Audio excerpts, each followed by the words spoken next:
Hello, fellow Araxians. Commander Cyrious here. Tanks, vehicles, aircraft. Do they matter? Is there enough for them to do? Is combined arms really a thing in Planetside? Let's talk about vehicle objectives, shall we? I'll see you Planetside, soldiers.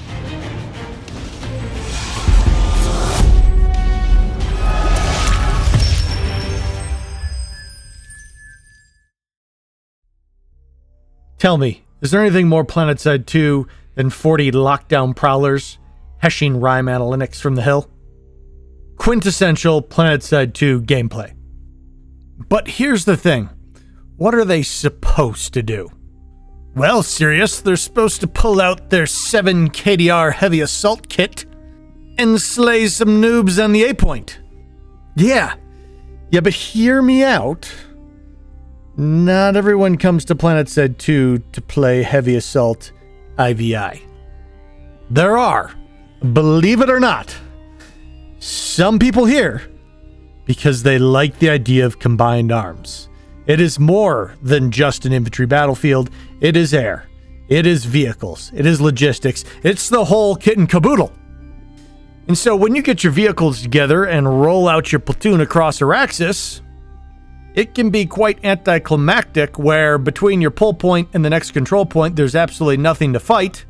And then you have to park your vehicles outside the gate, leave them behind a C4 fodder, and walk in on foot.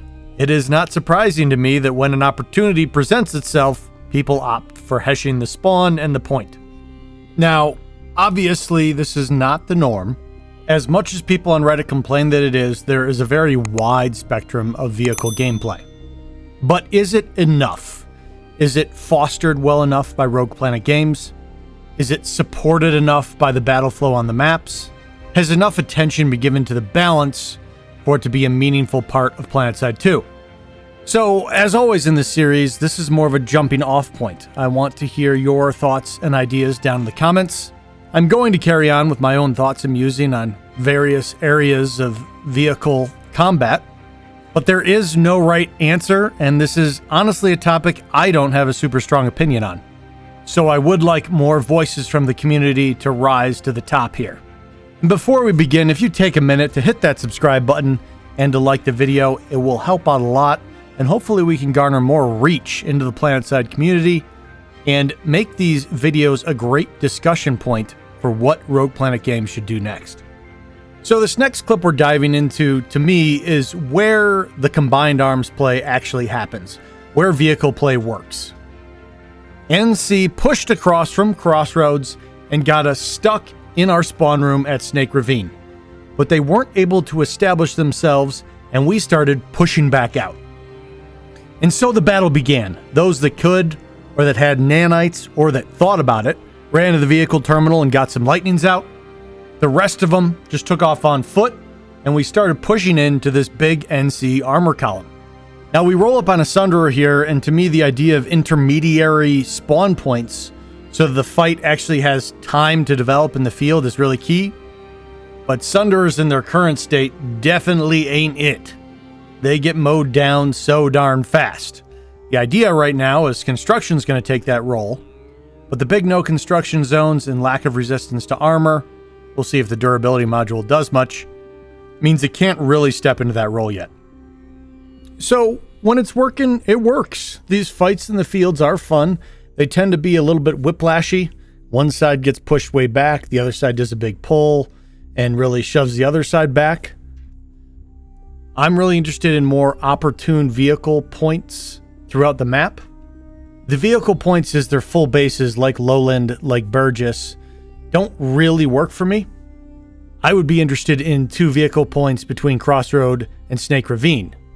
They make sense to me if they increase density, not if they replace a dev-made base, kind of at that level of spacing.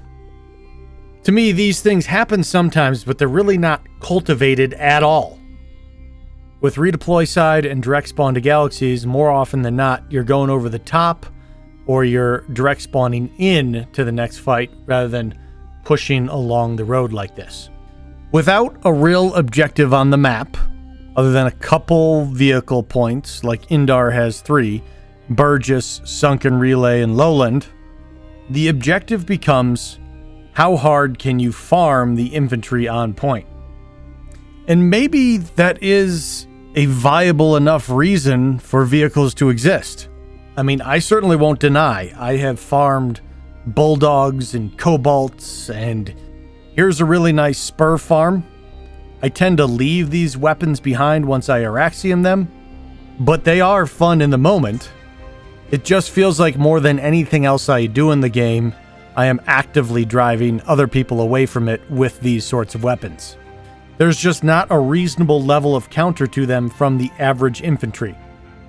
But PPA has been nerfed, Marauder has been nerfed, Cobalt has been nerfed, Hesh has been nerfed, Airhammer has been nerfed, Zephyr has been nerfed, Banshee has been nerfed, Fury has been nerfed.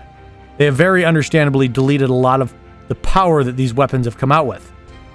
In a lot of these cases, sometimes it feels to me like the nerfs are a double whammy. They didn't come soon enough to save all the players that were griefed out of the game, that quit and left the game forever. But they came late enough to really disappoint all the people that loved them and stick with the game and got turned off when a lot of the power of these weapons was taken away. I am overall, though, of the opinion that the reduction in some of the power on these anti-infantry farming tools and vehicles is a good thing. I just don't think it's a good way to make them relevant to the fights, because they end up being destructive to the infantry part of it. But when there's no objectives less for the tanks, when they are hated for killing the spawns, because that's one of their objectives, but it ruins the fights, and they are hated for farming the infantry, what then are they left to do? And I don't have an answer to that question. Back to the vehicle control points, I don't think they're terribly successful. I think they were put in the game as a trial, but again, I think the flaws were they were put in points that could have easily been a dev-made base. They were far enough away from another base. And they end up being just a roll-through pit stop. Their purpose has to be pushing through the fields like this. And that purpose has to be purposeful. It has to have a meaning on the map. Could there be 3 control points between Quartridge Camp and the valley up to Havar Databank? Could there be 3 control points between Towerich Tower and the Stronghold? They have trialed putting 1 vehicle control point associated with a base. We had it at the Crown once. There's a D point. Did not work well. We had it at a biolab. There was a control point underneath it. Did not like those ideas very much at all. Hey, this point on the map is expected to be fought over kind of as combined arms, vehicles, infantry, maybe some aircraft. Or hey, this is inside a biolab. It's meant to be fought over as infantry. And then bringing air in gets even harder, because that's really where it starts to be, well, they can farm the infantry and the tanks. To me, it would be fun trial if there was a low-flying bastion on a few lattices of the map, and aircraft could push them up and down that lattice by being in vicinity, much like escorting the payload in Overwatch. Not controlled by the player, but you could spawn into it and then either pull the default ejection seat aircraft, or you could drop pod into battle. Enemies could push your bastion back by doing damage to the hard points, so there could be a natural push and pull. The aerial anomalies absolutely cultivated air fights, but it was sort of like you had to drop everything to go do them.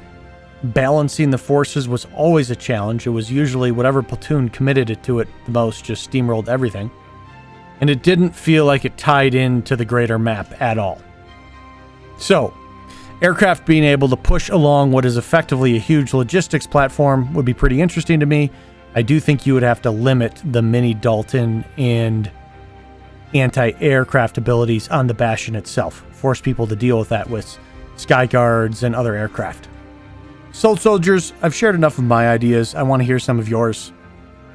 Think about it holistically. If you want to talk about balance, that's great. Balance is important. I just feel like it's a conversation that usually ends up in the weeds, so I don't really get into it myself.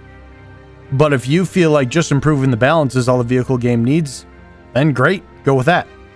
Or if you want to think about how everything interacts together, how air interacts with tanks, how infantry interacts with air, how tanks interact with infantry, you know, approach it from that angle. Totally fine. Or is it from an overarching goal angle? How do they affect the continent? How are they important in alerts? How are they important in controlling territory? It's another great angle to work vehicles from to really encourage Planetside to be the best form of a combined arms game it can be. But that is where I'm going to leave you for today. Thank you for watching, fellow Araxians. I am Commander Cyrious, and until next time, I will see you Planetside.